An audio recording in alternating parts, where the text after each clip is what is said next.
Hello friends, आज हम सीखेंगे फ्रैक्शंस के एलसीएम एचसीएफ कैसे निकालते हैं। ठीक है, एलसीएम एचसीएफ के बेसिक्स जो हैं वो मैंने लास्ट 2 वीडियोस में कवर की है, जिसको आप विज़िट करके उसको आप देख सकते हो, उससे आप बेसिक नॉलेज ले सकते हो, जिसका लिंक मैंने डिस्क्रिप्शन बॉक्स में डाल रखा है। और अगर अभी तक आपने मेरे चैनल को लाइक और सब्सक्राइब नहीं किया तो please like share and subscribe my channel, जिससे कि आपको मेरे न्यू वीडियोज़ के नोटिफिकेशन मिलते रहे। Okay, let's start.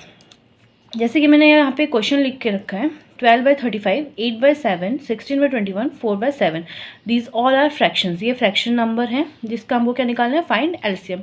अब एलसीएम हमको बेसिक रूल हमको पता है प्राइम फैक्टराइजेशन और डिवीजन मेथड से, लेकिन यहाँ पे क्या है, फ्रैक्शनल टर्म्स हैं जिसके हमको एलसीएम निकालना है। इसलिए यहाँ पे हमारा रूल जो है एलसीएम निकालने का वो चेंज हो जाएगा। वो क्या होगा, LCM of fraction equal to, हमको इस ऊपर वाले टर्म को क्या बोलते हैं, न्यूमरेटर, और नीचे वाले टर्म को क्या बोलते हैं, डिनोमिनेटर। इसीलिए हम यहाँ पे क्या लिखेंगे, तो LCM of numerators upon HCF of denominators.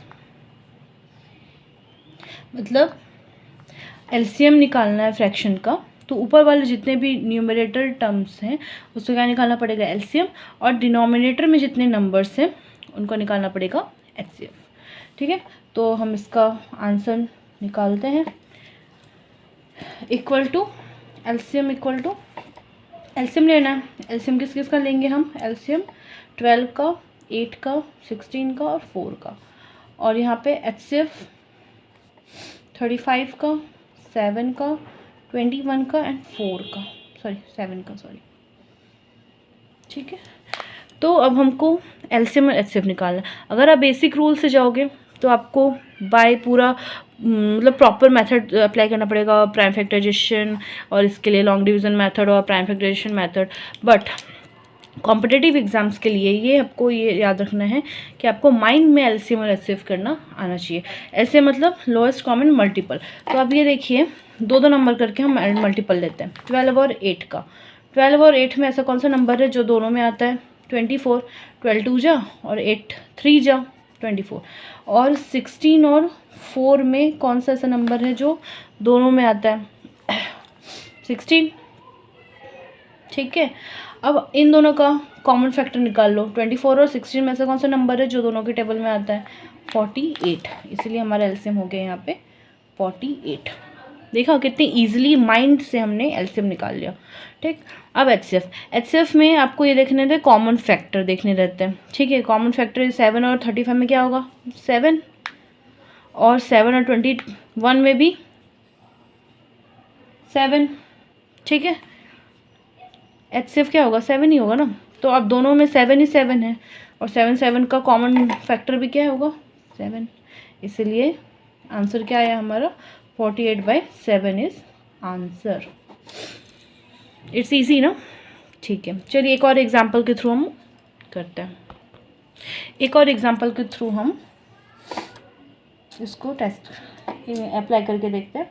अगर इसी का हमको एचसीएफ निकालना हो, जस्ट इमेजिन, तो एचसीएफ का हमारा, एचसीएफ ऑफ फ्रैक्शन का फॉर्मूला होता है एचसीएफ ऑफ न्यूमरेटर्स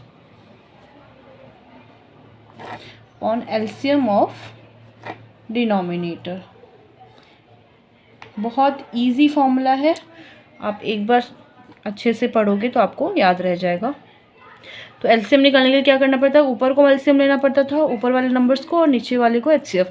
लेकिन एचसीएफ वाले में ऊपर वाले को एचसीएफ मतलब न्यूमरेटर का एचसीएफ, और नीचे डिनोमिनेटर का एलसीएम। जैसे हम करते हैं इसको, एचसीएफ किसका लेंगे हम, 12 का, 8 का, 16 का एंड 4 का। ठीक है, और एलसीएम लेंगे हम 35 का, 7 का, 21 का और 7 का। सो एचसीएफ ऑफ 12, 8, 16 एंड 14, सॉरी 4, 12, 8, 16, 4 जो है क्या आएगा। अब देखिए ये भी 4 से पूरा डिवाइड हो जाएगा, ये भी और ये तो है ही 4, तो सभी डिजिट जो हैं 4 से डिविजिबल हैं। तो क्या आएगा common factor 4 is the answer. ठीक, एलसीएम निकालिए। यहाँ पे देखो 35 और 7 में कॉमन मल्टीपल क्या आएगा, 35 के टेबल में 35 बन जा 35, 35 7 5 जा 35, तो ये 5 टाइम में इसका मल्टीपल है, मतलब 35। इन दोनों में कॉमन क्या आया 35, 7 और 35 में, और 27 और 21 में भी 21 आया। अब हमको ये देखना है कि 35 और 21 के टेबल में ऐसा कौन सा नंबर है जो दोनों के टेबल में आता हो। तो 21 5 जा होता है 105, और 35 3 जा होता है 105, तो 105 जो है वो कॉमन है, तो आंसर क्या आएगा 100।